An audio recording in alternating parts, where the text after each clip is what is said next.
C'est encore du Champ de Mars dont il est question, la première fois dans ce Conseil.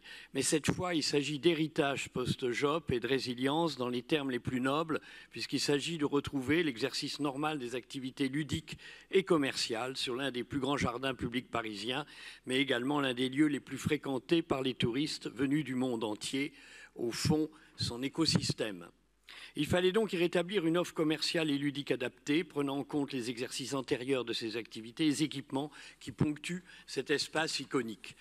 C'est que ces commerces et ces activités répondent aux divers besoins exprimés, tant par les riverains, les familles parisiennes, les touristes, ces usagers du Champ de Mars pour lesquels avait été élaborée la charte du Champ de Mars, dont une intervention au dernier Conseil avait sollicité la réactivation du comité de suivi et que vous aviez adopté à l'unanimité. En effet, ces activités d'animation commerciale reflètent toute l'alchimie du Champ de Mars, ce mélange de tradition et de modernité, que ce soit le théâtre de marionnettes avec son spectacle renouvelé au plus proche de l'actualité, le manège 1900 encore activé manuellement avec son jeu d'adresse, le kiosque de la Bonbonnière et ses balançoires. Et tous contribuent à l'attractivité économique de notre arrondissement tout en participant à la convivialité au sein du Champ de Mars.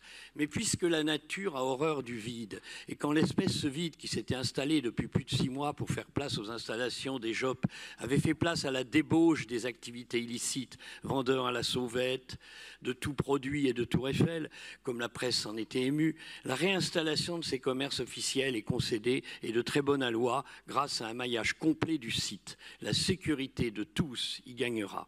Oui, monsieur le maire, cher Nicolas, vous y étiez engagé. Vous avez reçu les concessionnaires sortants et vous avez tenu parole. Au terme de la nouvelle procédure d'appel à proposition lancée en temps et en heure, les exploitants concernés ont été sélectionnés de manière rigoureuse lors d'une commission d'attribution à laquelle la mairie du 7e a participé.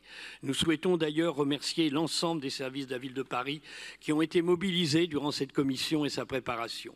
Nous resterons particulièrement vigilants quant au respect strict des termes fixés dans ces conventions. Cela inclut l'attribution du dernier lot, la durée des autorisations d'occupation, mais aussi le contrôle des prestations qui seront proposées sur ces emplacements. Vigilance donc. Voici un héritage exemplaire des JOP sur un site hautement sollicité qui doit faire école dans la conduite des procédures et qui pourrait inspirer un autre concessionnaire et pas de la moindre importance puisqu'il s'agit de celui du Grand Palais éphémère dont le démontage, c'est une autre histoire, a fait l'objet d'un vœu adopté au dernier Conseil et sur lesquels nous exerçons la plus extrême vigilance. Je vous remercie.